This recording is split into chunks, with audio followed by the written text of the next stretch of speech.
जब दे ब्रॉगली ने 1924 में अपनी प्रसिद्ध पीएचडी शोध प्रबंध में तरंग कण द्वैत का सुझाव दिया, तो उनके तर्कों के माध्यम से इसे मान्य करना आवश्यक था।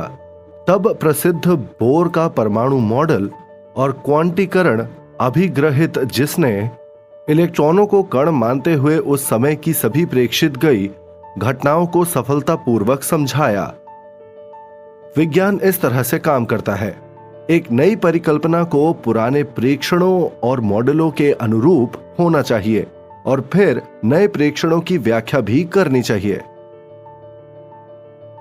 इसलिए यदि दे ब्रॉय बोर के सिद्धांत को सफलतापूर्वक समझाते हैं और फिर अन्य अतिरिक्त प्रेक्षणों की भी व्याख्या करते हैं जो बोर का सिद्धांत नहीं कर सका, तो हमारे पास एक नया सिद्धांत और एक नया परमाणु मॉडल होगा। इसी समय यह निरंतरता, अतः 1915 में बोर के पथ प्रदर्शक अभिग्रहितों की सत्यता के लिए एक ठोस मान्यता भी होगी। क्या दे ब्रॉगली का पदार्थ तरंग सिद्धांत और बोर का परमाणु मॉडल एक दूसरे के अनुरूप साबित होंगे? आइए देखें। बोर का मॉडल 1913 में प्रस्तावित एक आदर्श मॉडल नहीं पाया गया। काफी हद तक यह अनौपचारिक प्रकृति का है। इस मॉडल में अनुमान लगाए गए हैं ताकि मॉडल प्रयोगात्मक परिमाणों से सहमत हो, लेकिन दुर्भाग्य से यह मॉडल कई मायनों में दोषपूर्ण पाया गया। यह मॉडल केवल हाइड्रोजन परमाणुओं और अन्य एक इलेक्ट्रॉन आयनों के लिए कार्य करता है, अर्थात इस मॉडल को एक से अधिक इलेक्ट्रॉन वाले निकायों तक नहीं बढ़ाया जा सकता है। मॉडल अगले सरल परमाणु हीलियम के लिए भी विफल रहा। हम जानते हैं कि नाभिक के चारों ओर वृत्ताकार कक्षा में चक्कर लगाने वाला इलेक्ट्रॉन लगातार त्वरित होता रहता है। चिरसम्मत भौतिकी के अनुसार इस इलेक्ट्रॉन को लगातार विद्युत चुंबकीय विकिरण उत्सर्जित करना चाहिए। ऊर्जा के परिणामी हानि का अर्थ है कि इलेक्ट्रॉन को थोड़े समय में नाभिक में सर्पिलाकार होना चाहिए। बोर ने चिरसम्मत दृष्टिकोण को नजरअंदाज कर दिया और प्रस्तावित किया कि इलेक्ट्रॉनों को कुछ निश्चित क्वांटीकृत कक्षाओं तक ही प्रतिबंधित किया। बोर का मॉडल सही ऊर्जा स्तर देता है, केवल यह मानकर कि इलेक्ट्रॉन का कोणीय संवेग क्वांटीकृत होता है। बोर इस बात का कोई कारण नहीं बता सके कि कक्षाओं को क्वांटीकृत क्यों होना चाहिए, लेकिन एक दशक बाद 1923 में लुई दे ब्रॉगली द्वारा बोर की अभिग्रहित को इलेक्ट्रॉन के कोणीय संवेग के क्वांटीकरण के लिए एक स्पष्टीकरण सामने रखा गया था। हमारा उद्देश्य है इलेक्ट्रॉन के कोणीय संवेग के क्वांटीकरण के लिए बोर की अभिग्रहित को समझने के लिए लुई दे ब्रॉगली द्वारा दिए गए स्पष्टीकरण का अध्ययन करना। दे ब्रॉगली ने प्रस्तावित किया कि नाभिक के चारों ओर चक्कर लगाने वाले इलेक्ट्रॉन को पदार्थ कण के रूप में लिया जाता है, जो एक तरंग की तरह भी व्यवहार करते हैं। दे ब्रॉगली के अनुसार अनापेक्षिकीय चाल से गतिमान m द्रव्यमान वाले इलेक्ट्रॉन की तरंग दैर्ध्य होगी lambda is equal to h over the whole of mass time speed. यह h प्लांक नियतांक है। यह प्रस्तावित किया गया कि एक परमाणु में प्रत्येक इलेक्ट्रॉन कक्षा को एक अप्रगामी तरंग माना जा सकता है।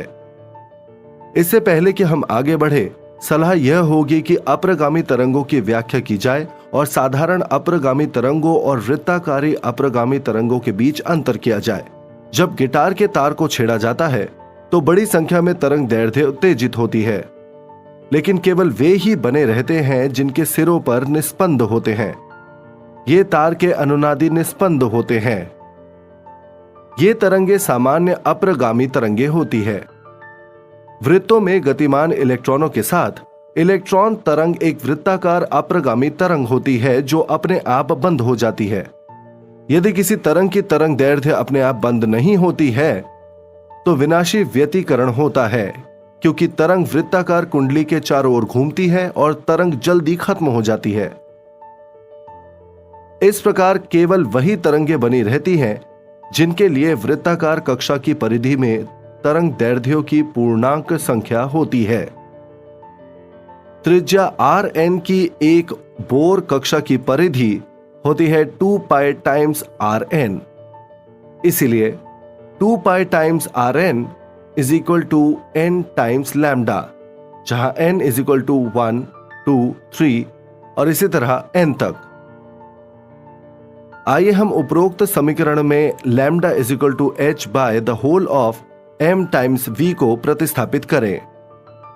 हम पाते हैं 2 pi times r n is equal to n times h the whole of m times v, या m times v times r n is equal to n times h over 2 pi, जो कि बराबर है n टाइम्स h बार के।